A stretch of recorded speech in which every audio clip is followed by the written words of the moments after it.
Eh bien, salutations, j'espère que vous allez bien. Je vous retrouve pour cette 9e partie consacrée à la classe math en Java. Alors, cette classe, qui est donc un math, c'est une classe c'est une classe propre à Java. Nous ne sommes pas obligés de la porter d'une manière externe, on va dire. On a juste à faire appel de la classe math et ensuite lui donner une propriété, d'accord? Alors, la classe math, elle comporte beaucoup de propriétés intéressantes. Nous avons donc l'ABS qui retourne la valeur absolue.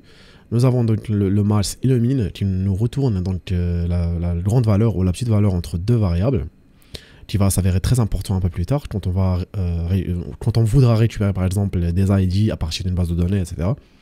Nous avons le round, le SQRT qui nous récupère donc la racine carrée et une fonction intéressante aussi qui est donc le random, d'accord. Alors bon, nous allons pas voir toutes les fonctions ici. Je vous ai listé ça, je vous ai listé les fonctions existantes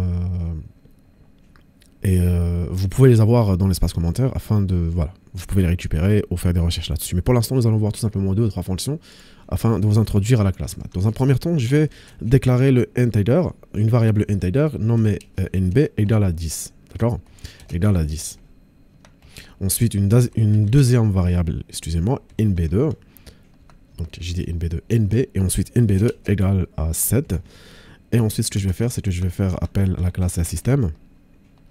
Excusez-moi, donc système. Ensuite, je vais faire un petit print line. Et je vais appeler la classe math. Et ensuite, je vais lui donner la valeur de... donc je vais appeler la propriété max, par exemple. Voilà. Et je vais lui dire, dans un premier temps, je veux que tu vérifies le nb et le nb2. Alors ce que je vais faire maintenant, c'est que je vais clear mon terminal, je compile et j'exécute.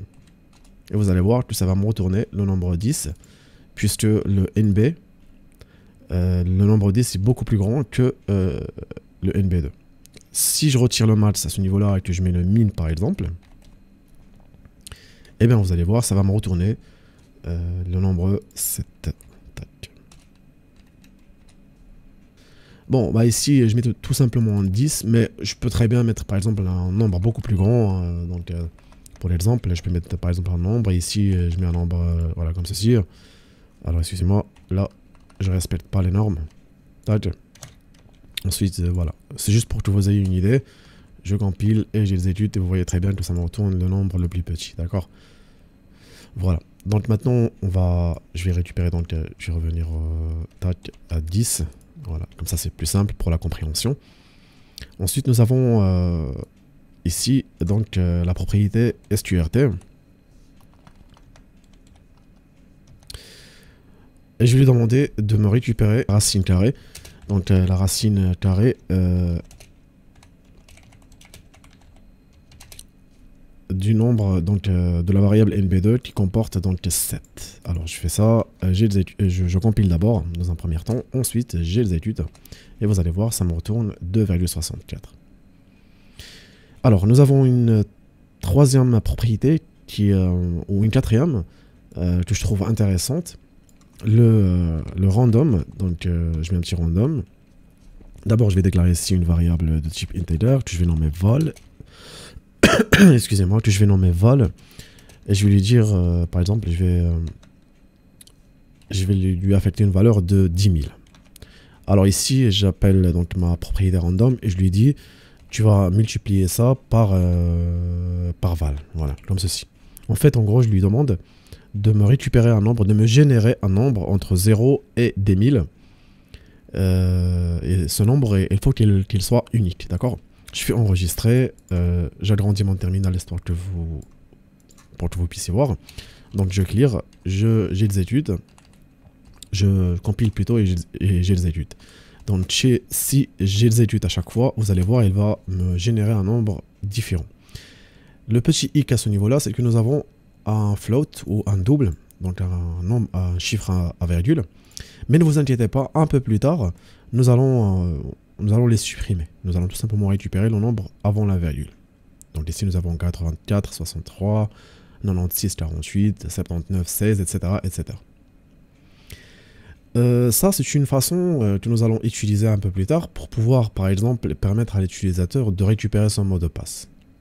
Admettons qu'un utilisateur arrive sur la plateforme et qu'il clique sur le petit lien qu'on aura rajouté. J'ai oublié mon mot de passe. Alors nous allons lui envoyer un code que nous allons enregistrer par la même occasion dans une base de données sur un intervalle de 2 minutes et lui permettre de récupérer, donc de entrer le code reçu dans un champ spécifique et faire une vérification entre le nombre qui est enregistré dans la base de données et le nombre que l'utilisateur aura entré. S'ils sont identiques, eh bien, nous allons lui permettre de pouvoir changer son mot de passe. Sinon, dans un timestamp de 2 minutes, le mot de passe sera supprimé et il va devoir régénérer un nouveau mot de passe.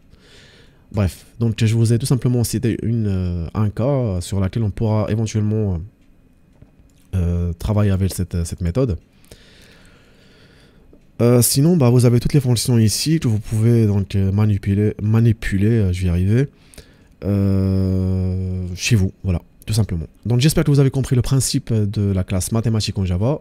C'est vrai que j'ai pas approfondi le sujet, donc je n'ai pas été beaucoup plus loin, mais c'est juste, voilà. On aura l'occasion de revenir un petit peu sur les fonctions mathématiques, mais pour l'instant, je voulais tout simplement vous introduire à la classe maths, et que, comme ça, vous pouvez voir un peu les fonctions existantes, et prochainement, nous aurions l'occasion de travailler sur des cas pratiques, où nous allons devoir justement utiliser ces fonctions-là. Sur ce, je vous dis à la prochaine vidéo.